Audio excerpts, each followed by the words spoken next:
Bonjour à tous, bienvenue dans ce troisième numéro de Confidence de Champion. Je reçois aujourd'hui un ancien basketteur professionnel, Vincent Mendy. Salut Vincent, Salut Teddy. merci d'avoir accepté mon invitation. Bah, avec plaisir, hein, avec plaisir. C'est un super projet que tu as mis en place. Donc, Merci beaucoup j'ai adoré les interviews d'avant et je suis d'avoir content d'être accepté. présent. J'ai accepté.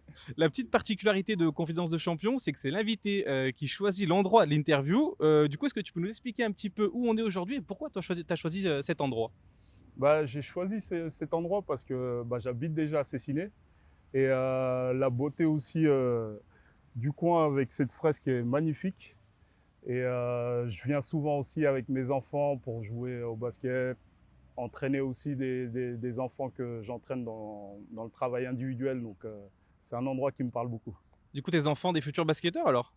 Ils adorent ça, ils adorent ça. Ma fille, ma grande, s'est mise cette année. Après avoir résisté pendant des années, elle voulait faire de la gym. Et le petit, il en fait depuis pas mal d'années, avec du tennis aussi. Mais ils adorent ça. Ok, ok. On va raconter un peu ton histoire. Donc, tu es né au Sénégal, tu arrives en France à 2 ans, tu arrives en Haute-Normandie du côté d'Évreux, une petite ville de champions. Ah, une ville de champions, on a le dernier ballon d'or, Ousmane Dembélé.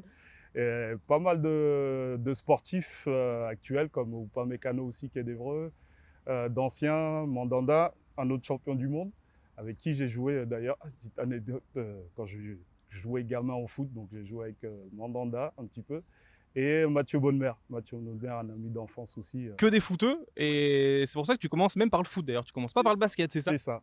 Et j'ai oublié de dire après, bon, il y a eu quelques basketteurs aussi, mais pour les basketteurs qui connaissent un peu, Émilie Gomis, qui est une grande basketteuse qui a marqué l'équipe de France, Joseph Gomis également. Mais oui, j'ai commencé par le foot. Le foot, c'était mon premier sport, j'adore toujours ça, mais j'ai joué au foot jusqu'à l'âge de 11 ans. Et qu'est-ce qui fait que tu te tournes après vers le basket? À quel moment ça change? À quel âge à peu près tu prends la décision de te tourner vers le basket? Bah, c'est à 11 ans que j'ai décidé de partir au basket, parce qu'un ami d'enfance qui était dans ma classe, qui faisait du basket et me trouvait déjà très grand par rapport aux enfants de mon âge et m'a poussé à venir dans son club. Et lui jouait déjà à un bon niveau, donc j'ai résisté pendant un moment, mais il a réussi à m'emmener dans son gymnase et c'est parti de là. T'as bien fait parce que quelques années plus tard, tu te retrouves à l'Asvel, donc ton centre, c'est ton club formateur, l'Asvel. Ouais, une partie Lasvel et Nancy, l'autre partie, et Nancy où vraiment ça a démarré. Mais oui, Et comment tu te fais repérer là en fait? Comment ça se passe? Qui vient te chercher? ouais, bah, c'est marrant parce que quand j'ai commencé, enfin quand mon ami m'a emmené au basket, je me suis retrouvé à jouer avec des enfants qui avaient un niveau déjà qui était vachement élevé. Et moi, je savais pas jouer, je lançais les briques, j'avais fait un entraînement, mais vraiment nul. Et à la fin de l'entraînement, je remercie l'entraîneur d'avoir accepté de m'avoir laissé essayer et en disant que bah, merci, je repars au foot. Et au final, il a insisté en disant non, non, non, reviens la semaine prochaine, fais-moi confiance, tu as un potentiel et on va s'entraîner pour que tu progresses. Et au final, c'est comme ça que c'est parti. Et derrière, bah, je suis parti à Lasvel. Lasvel, j'ai fait 2 ans à Lasvel en centre de formation. Ensuite, j'ai enchaîné à Nancy. Et pareil, une partie de centre de formation. Et après, là. À Nancy, tu signes ton premier contrat pro, tu es aussi meilleur joueur espoir, c'est ça? Tu es élu meilleur joueur espoir, champion de France aussi espoir, c'est ça? C'est ça, c'est ça. L'année où j'arrive, bah, Nancy était pas bien classé au niveau du centre de formation. On termine, on fait une belle saison, on termine troisième ou quatrième, je ne sais plus, mais on se qualifie pour les playoffs espoir. Ensuite, l'année d'après, on termine champion de France, où là, je fais une saison énorme. En enchaînant aussi avec des sorties dans le monde pro, à enchaîner parfois sur le même soir match espoir, parce qu'au basket, il y a le match espoir qui joue avant le match pro. Et j'enchaînais dans le 5 majeur de l'équipe pro. Ah Et oui, en plus tu démarrais. je démarrais quelques fois, pas tous les matchs, mais il y a eu des matchs où j'ai démarré. Et ça a été pour moi une année exceptionnelle parce que bah, déjà j'ai beaucoup bossé, beaucoup bossé. Et un coach qui m'a fait confiance qui s'appelle Sylvain Lautier, que je passe le bonjour d'ailleurs s'il voit cette vidéo, qui est pour moi quelqu'un d'important parce qu'il a eu confiance en moi et il m'a dit écoute Vincent, on va passer un été à bosser très très très dur, est-ce que tu es prêt? Et j'ai dit oui, je lui ai fait confiance et au final, je termine cette saison en finissant meilleur espoir du championnat et, euh, et aussi beaucoup d'apparitions dans le monde pro et mon contrat pro cette année-là, donc une belle année. Et après, tu pars à Mulhouse en Ouais. Pro B, donc tu descends, on va dire d'un niveau de par rapport à la Pro A, quoi. Oui. C'est quoi? C'est un choix de ta part? C'est, tu veux plus de temps de jeu? C'est quoi? C'est, Oui, oui, oui, c'est un choix de ma part parce que j'ai l'année d'après, Sylvain Lautier part du club. Du coup, il y a un autre coach qui arrive avec une expérience et aussi un palmarès. Et ce coach-là, c'est Jean-Luc Manchot, qui est un grand coach du basket français, euh, et clairement pas un coach formateur. Donc, et il le dit, hein, il le revendique. Donc, il est là pour gagner des titres et c'est ce qu'il a fait d'ailleurs. Avec lui, j'ai eu mon premier titre pro, mais à partir de là, l'année d'après, je joue beaucoup moins, et je décide de partir à Mulhouse pour de descendre d'un niveau pour essayer de jouer plus et continuer à progresser surtout. Mais voilà, c'était important pour moi de jouer pour progresser. pour enchaîner, quoi? C'est Et ça. donc tu fais une bonne saison, je crois, à Mulhouse et il y a une petite blessure en fin de saison, c'est ça? Tout à fait. Une fin de saison que, au départ, pour le médecin du club à l'époque, c'était une petite blessure, une petite tendinite. Heureusement que c'est arrivé, enfin heureusement, ça s'est arrivé à la fin de saison. Du coup, derrière, ma saison était out, il ne restait pas beaucoup de matchs. Mais avec la bonne saison que j'avais tapé dans l'œil de quelques clubs de Pro A, et notamment Clermont, qui m'appelle pardon, en me proposant un contrat sur 2 ans. Mais voilà, j'arrive là-bas un peu blessé, mais je passe un été à me soigner en pensant que la blessure du départ, qu'on m'a dit, c'était une tendinite. Et en fait, au final, c'était une fracture. C'est ça, il y a un mauvais diagnostic sur ta blessure, en C'est fait, c'est ça, ça. Et c'est du ça. coup, tu démarres la saison, fait du mauvais pied, si je peux dire, en fait, C'est exactement ça. ouais, c'est ça, C'est exactement ça. Je démarre la préparation, je sens que j'ai une douleur encore qui me gêne au niveau du pied, mais bon, souvent quand on est sportif de haut niveau, les blessures, il y a des petites douleurs qui restent, des petites séquelles, et on fait avec, on s'entraîne pour voilà, continuer à courir et essayer que ça passe. Et je pensais que ça allait passer, mais au final, pareil, une réception, la même douleur. Et là, je dis qu'il y a quelque chose qui n'est pas normal. Et effectivement, la chance que j'ai eue, c'est que cette année-là, c'est Toupane, l'entraîneur, et il était assistant de l'équipe de France pro, enfin, pardon, l'équipe de France masculin. Parce qu'actuellement, il est coach de l'équipe féminine. Euh, du fait qu'il était absent, il m'a mis en contact avec le médecin de l'équipe de France qui m'a envoyé chez un spécialiste parce qu'au départ, on n'arrivait pas à trouver ma blessure, enfin le pourquoi j'avais mal au pied. Et au final, avec le spécialiste a décelé une fracture qui était ancienne et qu'elle est dure à rétablir, enfin à réparer. Ouais, et là, tu passes un an sans jouer après, c'est ça? C'est, Ouais, presque un an sans jouer? presque un an sans jouer, un an même, un an sans jouer, à faire sa réduc. L'opération s'est bien passée parce qu'au départ, le médecin qui m'a opéré, c'était un grand médecin du sport qui a opéré pas mal de joueurs, notamment des joueurs de l'OL, Gourcuff, etc. Euh, il m'a tout de suite dit, il y a trois possibilités. Il y a soit on met une vis comme ce qu'on aurait, si on avait diagnostiqué dès le départ Tout de une suite? fracture, 2 mois d'arrêt, tu reprends derrière le basket. Ou soit on fait une greffe en coupant une moitié de la malléole, greffée avec une vis. Ou soit on essaye de limer un petit peu l'os, mais ça va te gêner en termes de mobilité. Et ça, on ne sait pas si tu pourras reprendre le sport de haut niveau. Waouh, à 24 ans, ça te met un coup derrière la tête. On te dit bientôt, potentiellement, ta carrière, elle est finie, quoi. Enfin, alors qu'elle venait de démarrer. Et au final, j'ai choisi l'option de faire la greffe et mettre la vis, et ça a tenu. Et ça m'a permis de faire une réduc qui était longue, mais j'ai perdu pas mal en termes de niveau, le temps de reprendre. On dit souvent quand on se blesse, le temps de la blessure, on met presque le temps pour revenir en forme. Donc quasiment un an. Ouais. Tu doutes à ce moment-là? Est-ce que tu penses même à arrêter? Est-ce que tu dis: «C'est fini, je vais arrêter là-dessus», tu ouais? Ouais, j'ai eu des moments de doute parce que un an, j'étais loin de ma famille. Je vivais seul à l'époque, j'étais sur Clermont. Même si dans les coéquipiers, il y avait des amis, des gens avec qui je m'entendais bien, mais j'étais seul.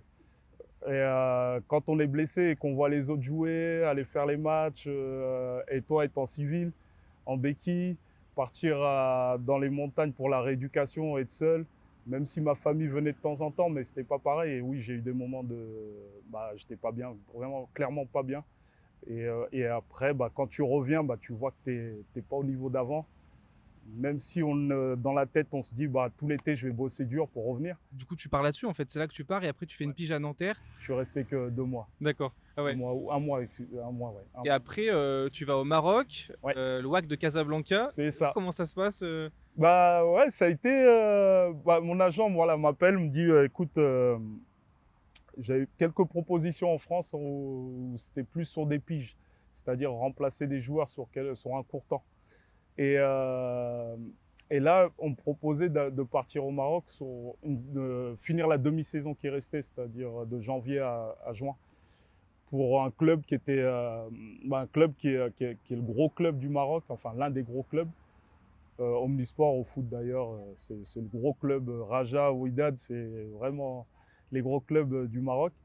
Et effectivement, j'ai choisi d'y aller pour l'aventure. Encore une fois, j'avais pas de contraintes, que ça soit au niveau famille ou quoi. Donc, je retiens notamment le derby contre le Raja.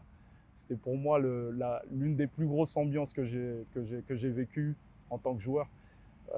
Ça vibrait, les supporters fumigènes dans la salle, début du match. Le match démarre pas parce que tous les supporters jettent du papier toilette sur le terrain. Donc, un délire. Mais franchement, c'était cool.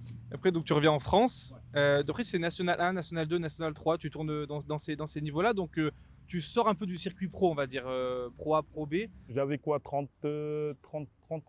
D'accord. C'était un âge, en plus, l'année où je rencontre aussi ma femme. Donc C'est le moment là, de se les poser un projets, peu. voilà, on se pose, on commence à réfléchir au projet, la suite. Et là, c'est plus je réfléchis tout seul, je réfléchis aussi à deux. Et ce qui est bien pour la famille, c'est-à-dire pour ma femme au départ. Et après, il y a eu ma fille qui est arrivée. Et là, on commence à réfléchir sur la fin.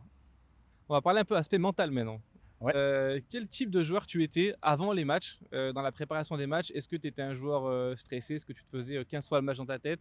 Ou est-ce que tu arrivais complètement décontracté, un peu détaché? Quel style de joueur tu étais? Ça dépend du contexte aussi du match. Il y a des matchs où là, tu sais que c'est un gros match, il ne faut pas perdre, il faut gagner absolument. Forcément, ouais, il y a ce petit stress qui monte, ces petites boules au ventre.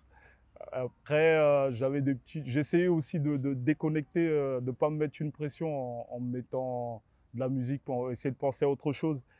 Mais ouais, j'étais le genre de joueur qui stressait un peu. Et après, souvent quand je mettais mes premiers paniers, ça allait. Ça relâchait. Mais ouais, ça relâchait un peu. Et justement, c'est ça, si tu loupes tes premiers paniers, par exemple, Ouais. je sais pas, 3, 4 premiers paniers, tu les manques. Ouais. Est-ce que ça cogite et pourquoi? Et pourquoi ce jour-là, comment tu peux expliquer aux gens, pourquoi ce jour-là ça rentre pas? Alors que tu fais ça tous les jours, tu t'entraînes tous les jours, tu en mets, une cinquantaine par jour. Pourquoi ce jour-là ça rentre pas? Il se passe quoi en fait? Ben, il y a plein de paramètres qui font que au basket, il y a la fatigue qui joue. Il y a aussi parce que c'est un sport collectif, comment les coéquipiers jouent, comment on joue pour toi, comment toi tu joues pour eux. Il y a c'est plein de petites choses qui font que deux fois tu peux ne pas être dedans. Et aussi, tu peux aussi être mal luné comme toute personne qui va au boulot et qui n'est pas bien à ce moment-là. Mais du coup, ouais, moi, ça jouait souvent sur les paniers que je ratais au départ. Et je me mettais une pression bêtement, il faut que je mette le suivant, il faut que je mette le suivant. Alors que, ou je revenais encore sur mon panier que j'avais raté, alors que tu peux rien y faire. Hein. C'était Kobe qui disait souvent, dès que tu rates un truc, il faut effacer. Tu ne peux pas revenir en arrière, tu ne peux pas revenir dessus, c'est fait. Pense plutôt au prochain tir et là, concentre-toi pour le mettre. Mais ouais, moi, j'avais tendance à repenser un peu à l'action négative que je venais de faire avant. L'aspect mental, c'est un sujet qui est resté longtemps tabou dans le sport pendant de nombreuses années. Là, aujourd'hui, beaucoup de sportifs prennent un peu la parole. On a vu ces derniers temps, il y en a qui écrivent des livres. Ouais. Comment tu l'expliques que ce soit resté tabou aussi longtemps, l'aspect mental? Pourtant, ça fait quand même partie de la carrière d'un sportif de haut niveau. C'est même primordial, quoi. Ouais. Oui, oui. Effectivement, l'aspect mental, maintenant, on en parle beaucoup parce que des grands sportifs tels que Teddy Riner a avoué qu'il avait eu des problèmes au niveau du mental, etc. Et maintenant, c'est devenu, c'est plus tabou. Et qu'à l'époque, ces moments de fragilité, enfin, fragilité si je peux dire, mais ces moments où tu n'étais pas bien, tu n'avais pas le droit de l'exprimer parce que tu pouvais paraître pour quelqu'un de faible. Même ce mot paraît un peu. C'est, c'est- c'est- Ça fait peur en disant ouais, t'as un mental, t'es faible mentalement. Donc alors que non, il y a plein de choses qui peuvent faire que t'es pas bien à ce moment-là. Ça peut être d'ordre privé, ça peut être aussi au niveau des blessures. Il y a pas mal de choses. Et du coup, à l'époque, on n'était pas autant suivi que maintenant. Il y a de plus en plus de coachs, des coachs mentaux. Les joueurs n'hésitent pas à le dire, n'hésitent pas aussi à exprimer leur mal-être. Ouais, c'est ça. C'était peut-être difficile d'aller voir ton coach ou même un coéquipier et de dire: «Putain, en ce moment, je suis pas bien», c'était compliqué de le faire, cette démarche, elle était compliquée, quoi? Ah oui, ouais, non, clairement, moi, je le disais pas parce que je voulais pas paraître pour quelqu'un de faible. Alors que maintenant, quand j'entends les sportifs l'exprimer, le dire et être suivi, être accompagné et revenir encore plus fort, je me dis, bah, je repense en arrière, je fais des petits flashbacks. Oui, effectivement, moi, il y a eu des moments où j'étais vraiment pas bien. Que ça soit quand j'étais blessé, j'étais en dépression, mais je le savais pas. Enfin, je l'exprimais pas. J'ai pris du poids, je faisais aussi pas mal la fête alors que voilà, j'étais pas bien en fait. J'étais pas bien de pas pouvoir jouer, de pas pouvoir me donner, d'aller encourager, d'être seul. Et je pense que ouais, j'aurais eu quelqu'un qui m'aurait accompagné à ce moment-là, ça m'aurait fait du bien. Ça Ouais. m'aurait fait du bien, booster. Et c'est pour ça que maintenant, bah, c'est ce que j'essaye aussi de dire à mes jeunes et lors de mes camps aussi que je mets en place.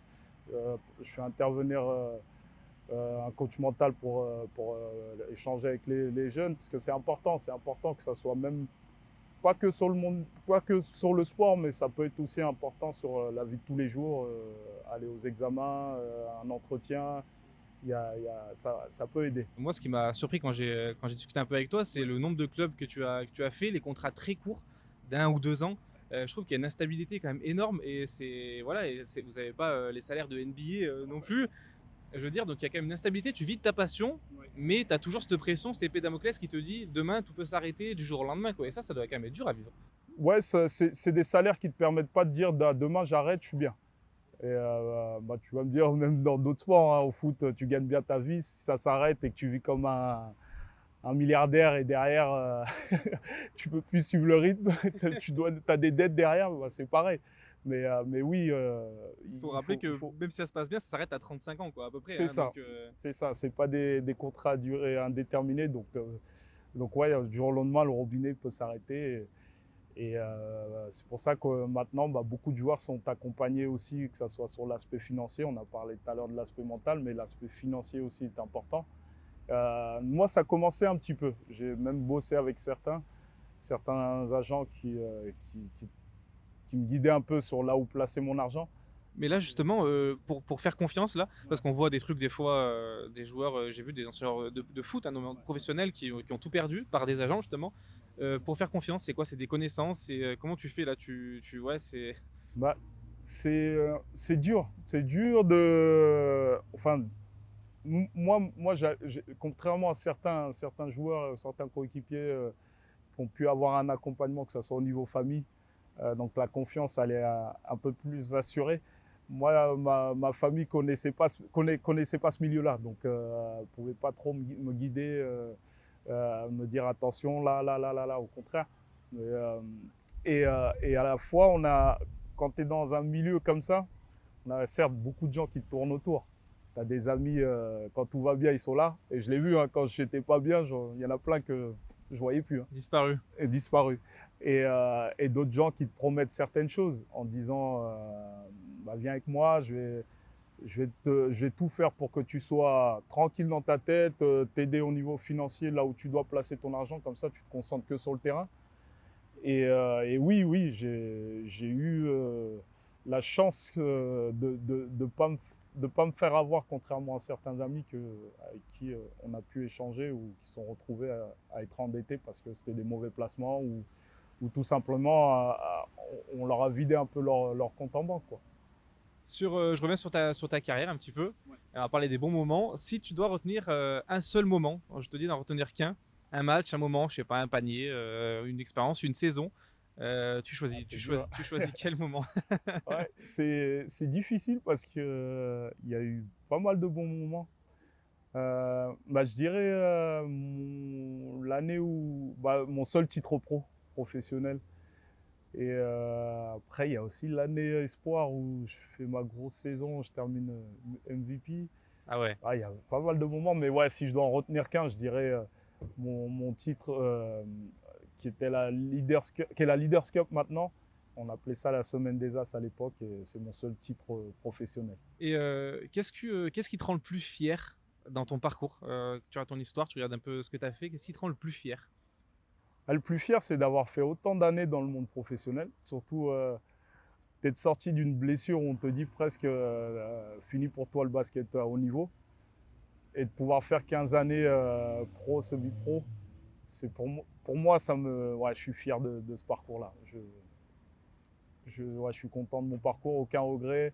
On dit toujours oui, si j'avais fait ci, ça, ou après oui, le regret que je pourrais avoir, c'est l'année où je fais une année où je travaille extrêmement dur, passer un été où à t'entraîner. L'année d'après, mon coach qui m'avait bien fait bosser part. Je me retrouve un peu à me relâcher, à faire comme si j'étais un pro, un ancien, quoi, et pas m'entraîner aussi dur OK, que j'avais fait l'année précédente. Donc ça peut être un regret. Ouais. OK. Tu es passé sur le banc maintenant. Tu es coach à Ebin. Tu peux nous en parler un petit peu? Vous faites une bonne saison, je crois, vous montez en national 3, c'est ça, si je dis pas de bêtises? Tout à fait, tout à fait. On accède à la Nationale 3. J'entraîne les bains depuis 3 ans. On a commencé en R2, qui est la deuxième division au niveau régional. Après, il y a la R1. Donc cette année, on était en R1. Et l'année prochaine, on monte en National 3. Donc on fait 2 montées consécutives, ce qui est énorme. Ce qui est énorme, que ce soit dans le monde amateur ou pro, c'est plutôt rare. Et là, oui, je prends du plaisir dans le sens où je suis arrivé dans ce club avec mon assistant qui m'a fait venir aussi, Robin Champ, je passe le bonjour. Euh, il m'a fait venir dans ce projet où le projet, c'était aussi de développer des jeunes joueurs. Et c'est un peu mon truc de pouvoir faire progresser des jeunes, travailler avec des jeunes, etc. C'est mon kiff. Et du coup, le projet allait super bien, c'est-à-dire de reprendre l'équipe senior euh, qui avait fait plutôt une saison difficile parce qu'ils ont failli descendre et derrière, tu accèdes aux playoffs, tu rates de peu la montée en perdant en demi-finale. Et l'année d'après, tu enchaînes montée et là encore montée. Donc c'est Belle une expérience. belle expérience et je prends du plaisir. Et tu t'ennuies pas parce que tu as aussi, c'est toi qui crée la MIP Academy, Tout à fait. voilà, le joli maillot. Ouais, le Tu peux nous en maillot, dire un petit mot? j'ai l'envie de transmettre, l'envie de pouvoir partager cette expérience parce que pour moi, c'est être égoïste de garder toute cette expérience que j'ai pu avoir de tous les coachs que j'ai pu, éducateurs, que ça soit même le prof du collège, tout ça, toutes ces petites choses, cette expérience que j'ai envie de transmettre, de donner, pas garder en moi, quoi. Et du coup, c'est parti de là. Je crée je mets des camps de basket en place dans différents clubs de l'Isère et aussi en Savoie. J'en ai fait aussi quelques-uns. Et l'idée, c'est de mettre en place des camps de basket avec mon expertise, l'expertise aussi des coachs que j'essaie de. Enfin, il y a des coachs qui me suivent depuis un moment, qui sont des coachs de qualité, et les gamins viennent passer un bon moment. C'est pour tous les niveaux. C'est pour tous les niveaux. Après, bon, il y a certains stages où là, on essaie de cibler un peu plus un camp de performance plus. Mais généralement, ouais, je fais des camps de tout niveau. Ça part de la tranche d'âge de 11, enfin U11, ouais, U11 à U18. Et parfois, oui, je fais des stages un peu plus poussés avec une tranche d'âge plus élevée. Mais l'idée, c'est aussi de donner la chance à un débutant comme un confirmé et apporter quelque chose à ces gamins, que ça soit pas que par le sport, parce que certes, on sait, mon premier sport, enfin mon sport qui m'a permis de faire mon métier et de voyager, etc., c'est le basket. Donc grâce au basket, on essaye de leur apporter quelque chose, que ça soit au niveau social, au niveau, que ça devienne des des belles personnes, parce qu'on est important aussi, nous, en tant qu'éducateurs, d'apporter quelque chose à ces jeunes, surtout quand on voit la conjoncture qui est plutôt compliquée.